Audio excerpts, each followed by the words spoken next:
So the vicious cycle goes like this. You lock in and you fall off. You lock in, you get everything together. You start working out, you start building a business, you start going after your dreams, you leave your comfort zone, you say, this is it. This is the moment my life changes. Everything's going to be different from here. And you last maybe a week or 2 weeks or sometimes a day. And then for whatever reason, something in your system breaks and you find yourself turning back to all of the pleasure and comfort substances that you used to numb yourself before you locked in. And you repeat this cycle over and over again without seeming to ever stay consistent with anything. This is brutal. And you might be asking yourself, Josh, how do you know this? Because that's roughly what I've been going through for the last 5 to 7 years of my life, maybe even longer. I think about a decade, if I were to be really honest with you. And so, what I'm going to try to do today is I'm going to do something I've never done before, which is be fully honest about my experience, which I've avoided because it's difficult to share the honest truth about yourself sometimes, but I think we're going to find it helpful.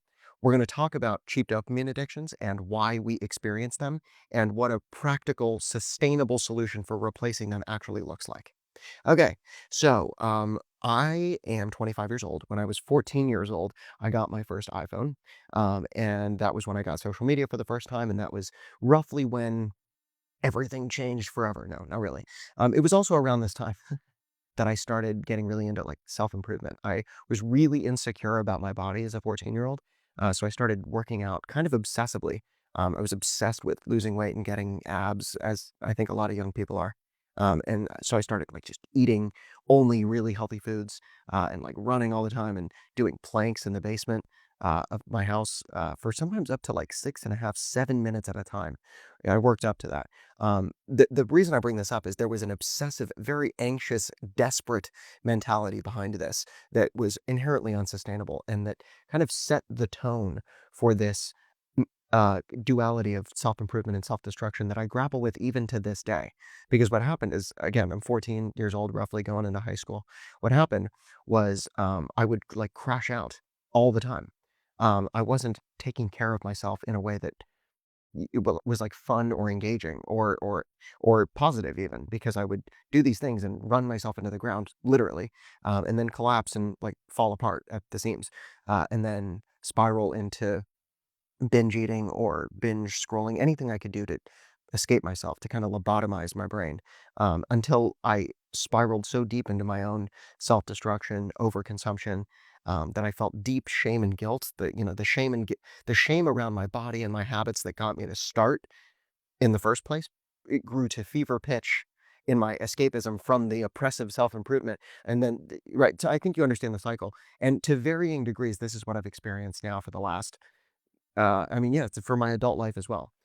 What I haven't managed to do is I haven't managed to build a lifestyle that I don't want to escape from, because either I'm locked in and it's going really well and I feel like, oh, this is definitely it. But then something stops working. And instead of dealing with the thing that isn't working, like not getting enough social time, not having effective ways to recover or relax, um, when something breaks in the lifestyle, then I turn back to the old ways, and then that is inherently unsustainable because it's not healthy. And I tend to turn to self-destruction with the same devotion that I bring to the self-improvement. Does that make sense? So both lifestyles mirror each other and in fact are part of the same cycle. And I'm addicted to the whole cycle, right? Let me explain. Self-improvement. Lock in, work out, write, post on social media, eat perfectly healthy foods, don't scroll, read books, um, that's basically it. Get to sleep. Fragile set of rituals that my whole identity is built around. Okay? If I'm not doing all of those things every day to whatever standard I've set for myself, I don't feel like myself. I don't feel like the positive version of myself. And while there is some sense to this, right, which is that your identity is informed by the actions that you repeatedly do. That's a truth that we have to accept. What I'm trying to highlight here is the fragility of this and the obsessiveness around it, right? When your lifestyle is nothing but a fragile set of rituals, you are living within a prison that you've designed. And when you are in prison, you are much more inclined to want to escape from said prison. So what happened for me by mid-February of this last year was, despite being really locked in, posting every day, working out every day, doing all the things, I wanted to hit the escape button. I was living in monotony. I was not getting enough time with friends. I didn't even know really who my friends were. I was starting to run myself into the ground, not because of the intensity of the rituals as much as the inner voice that oppressed me, that said, uh, it's not enough. You have to keep going. One day you'll be enough. It's a voice that is really inclined towards instant gratification because you get really fixated on the end goal, right? Oh, I'm gonna create a piece of work that does this for me, or makes me famous or something, or I'm gonna get a lot of followers, or I'm gonna work out and then I'm gonna look really sexy and then everyone's gonna want me. This kind of thinking, it's very adolescent in nature, and while it's not 100% problematic, and sometimes that's the kind of thinking that gets you in the gym or gets you to start writing or building something in the first place. It the instant gratification doesn't work because you don't get instant gratification from these more meaningful practices. Does that make sense? They take a much longer time to materialize. And what you learn in the process is that the process is what's worth having. So the minute that you're thinking about, oh, what external result am I going to get from this thing? The moment you are disconnected from the actual prize of doing it. I hope that makes sense. So anyway, these cycles of thinking are addictive and we tend to slip into them without realizing. So that's what was happening to me by mid-February. Monotonous lifestyle, fragile set of rituals, the sense that if I made even one mistake, everything would crumble. These ways of thinking are not helpful, and I hit the escape button. I booked a trip out of the state, which is fine on its own, but then started to turn to all of my old escape mechanisms: smoking, just kind of not working and scrolling compulsively, letting entropy seep into my lifestyle, really letting it happen, and then overly attaching to what just happened, saying, "Oh, I fucked everything up. I've lost the plot," and then spiraling deeper, like turning to self-destructive rituals with the same intensity and devotion that I brought to the good stuff. Does that make sense? So then I'm like compulsively smoking, I'm compulsively binge eating, I'm compulsively scrolling, other things. And it feels horrible, but it's like a shadow identity of this walked in self-improvement person. And they are all part of the same cycle. And that's the thing. Um, you lock in and you fall off, or you lock in and fall off, whichever way you're looking at it. And you run the cycle over and over again. So now we have to ask ourselves, how do we actually stick with it? How do we stick with anything? Well, we know on one hand that, and by the way, if you're not writing this down, let's take some notes maybe, if anything comes to you. I invite you to join me in reflection. Okay. Um, how do we create a life so engaging that we don't want to run away from it? It's a helpful question. How do we make it so that we don't want to escape? What would that look like if it was actually fulfilling? Um, what's confusing to me about this is that on one hand, all of the practices that I've identified, I know are meaningful to me. They are fulfilling. They are fun. They're engaging.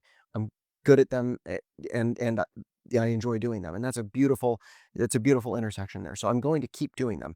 What seems to be killing me is the rigidity, is the obsessiveness, is the perfectionism. So I somehow need to detach from that, and that is going to take just as much conscious practice as everything else we've talked about. Right? So it's easy to attach to the external practice that you're doing.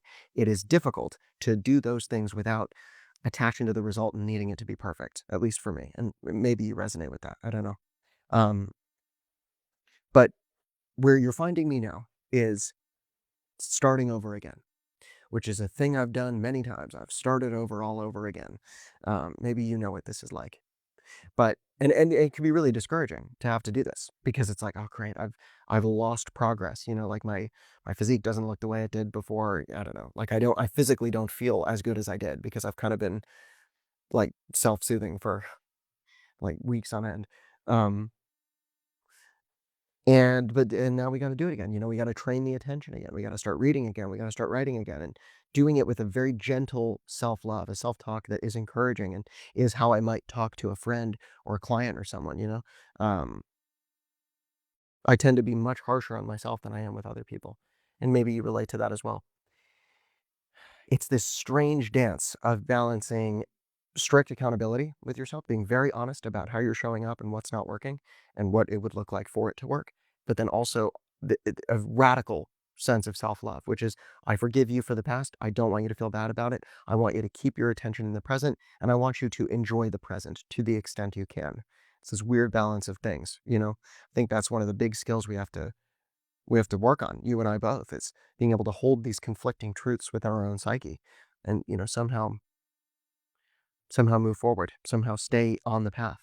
But we can best believe that if the path begins to drain us on a daily basis, if it starts to sap more energy than it gives, we need to address something. For me, most recently, it was just not having enough contrast in my lifestyle.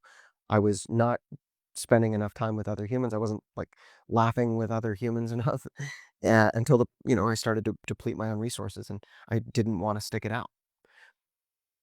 On the other hand, yeah, some of it is really challenging, and there is an element of having to stick with it when it's hard.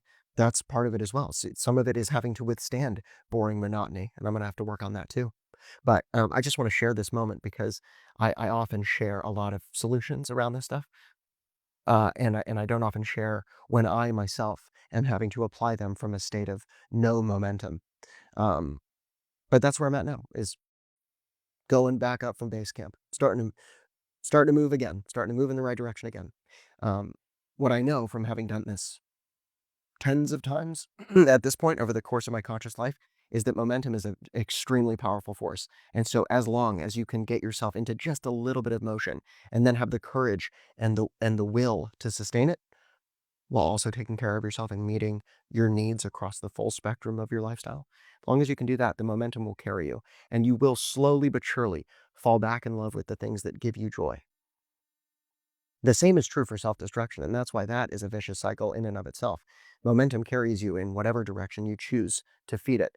So now we're just going to start feeding it what I find to be fulfilling, and I'm going to have hope, and I'm going to have forgiveness, um, and I'm going to believe, not just in myself, but maybe in something that's bigger than me. Because maybe all of the self-centered anxiety around not being enough and one day becoming enough, one day becoming desirable and attractive and powerful and successful, maybe all of that thinking is part of the prison we want to escape from. And that if we could just direct our precious and limited human attention to something bigger than us, how to serve others, how to serve a cause, a mission, a goal, a purpose that is much bigger than our own material self and needs, maybe we wouldn't want to escape. And maybe for the first time in a very long time, we would feel full. We would feel okay, and we would be excited to do it again tomorrow.